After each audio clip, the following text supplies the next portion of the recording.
ये सोमवीर मोटा नाम का एक क्रिमिनल जिसके खिलाफ करीब 26 मुकदमे अलग अलग अपराधों में इसके रिकॉर्ड में हैं। इसको कल यूएसए से डिपोर्ट करा के इंडिया वापस लाया गया है। अभी ये जैसे आपको पता है कि हरियाणा पुलिस में एसटीएफ के द्वारा जो विदेश में भगोड़े अपराधी हैं उनके खिलाफ खास अभियान चला के और उनको भारत प्रत्यार्पित कराने के लिए लगातार प्रयास चल रहे हैं। इसी कड़ी में आपने देखा था पिछले महीने ही अमन भैंसवाल को इंडिया लाया गया था। उससे पहले लखविंदर लखा को यूएस से लाया गया था। इसके अलावा 10-12 जो और क्रिमिनल दूसरी कंट्रीज़ में डिटेन और अरेस्ट करा रखे हैं, इनके प्रत्यार्पण की हमारी कार्रवाई चल रही है लगातार। तो इसी कड़ी में जो ये अपराधी है सोमवीर, इसके खिलाफ 26 मुकदमे, जिनमें से 10 मुकदमे हत्या के अपराधों के और बाकी लूट, डकैती, आर्म्स एक्ट के मुकदमे हरियाणा, दिल्ली और राजस्थान में दर्ज हैं। ये 2022 में अभी तक पूछताछ में पता चला है कि 2022 में जेल से जमानत पे आने के बाद में नवंबर 2023 में इसने गाज़ियाबाद के एक फर्जी पते पे आइडेंटिटी डॉक्यूमेंट बनवा के वहाँ से पासपोर्ट अर्जित किया और उस पासपोर्ट का इस्तेमाल करके जनवरी 2024 में ये पहले मुंबई और मुंबई से फिर थाईलैंड और थाईलैंड के बाद में ये फिर दुबई चला गया था। दुबई करीब ये 4-5 महीने बिताने के बाद उसके बाद में स्पेनिश वीज़ा लेके वहाँ से स्पेन के लिए निकला और स्पेन के बाद निकारागुआ की फ़्लाइट लेके ग्वाटामाला होते हुए ये एरिज़ोना बॉर्डर से यूएस में सितंबर 2024 में यूएस एंटर कर गया और उसको वहीं पे फिर बॉर्डर पेट्रोल की जो प्रोसेसिंग होती है वहाँ पे इसको अरेस्ट करके एक डिटेंशन सेंटर में टेक्सास में भेज दिया गया था। हमने एसटीएफ ने इसकी भागने के बाद में जो डिटेक्ट होने के बाद में इसका रेड कॉर्नर नोटिस फरवरी 2024 में दर्ज करा दिया था।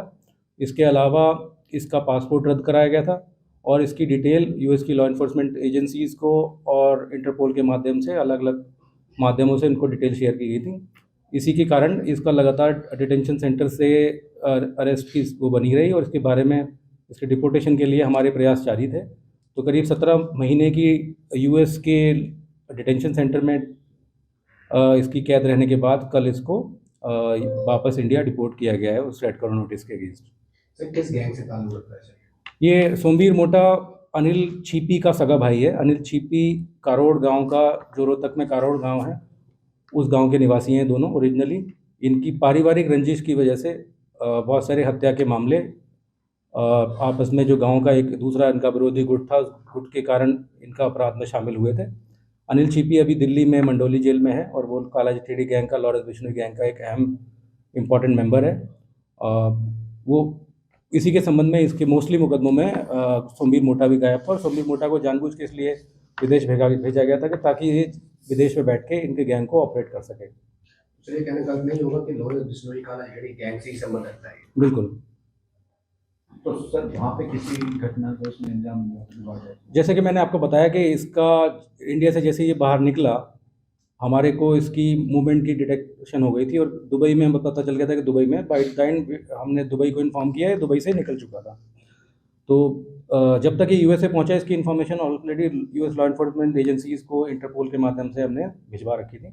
तो जिस डिटेंशन सेंटर में ये डिटेन हुआ उसके बाद में इसको छोड़ा नहीं गया उन कागजात के आधार पर और फाइनली इसकी पूरी अपील की प्रोसेस को डिस्चार्ज होने के बाद में 17 महीने के बाद में इसको वापस डिपोर्ट कराया गया है। यहाँ कितने मुकदमे दर्ज थे सर?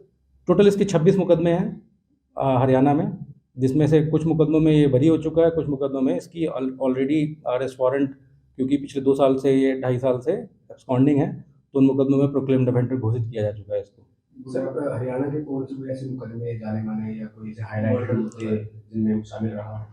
ख़ासतौर पे जो लॉरेंस बिश्नोई काला चिट्ठी गैंग की वारदातें हैं, ये वारदातें अनिल छीपी की पर्सनल दुश्मनी का बदला लेने के लिए कारोड़ गांव का एक विरोधी गुट जो छाजू गैंग के नाम से माना जाता था, जिन्होंने छाजू गैंग ने पहले अनिल छीपी के परिवार के ऊपर कई सारे हत्या के 3-4 मामले इनके परिवार में, इसके खुद के पिता की, इसके 2 चाचाओं की हत्या की थी। उन्हीं हत्याओं का बदला लेने के लिए ये अपराध की दुनिया में शामिल हुए थे और उसके बदला लेते हुए इन्होंने छाजू गैंग के ग्रुप के 5 लोगों को अलग अलग समय पर विभिन्न घटनाओं में मारा था। सर गैंग में रोल क्या था इसका?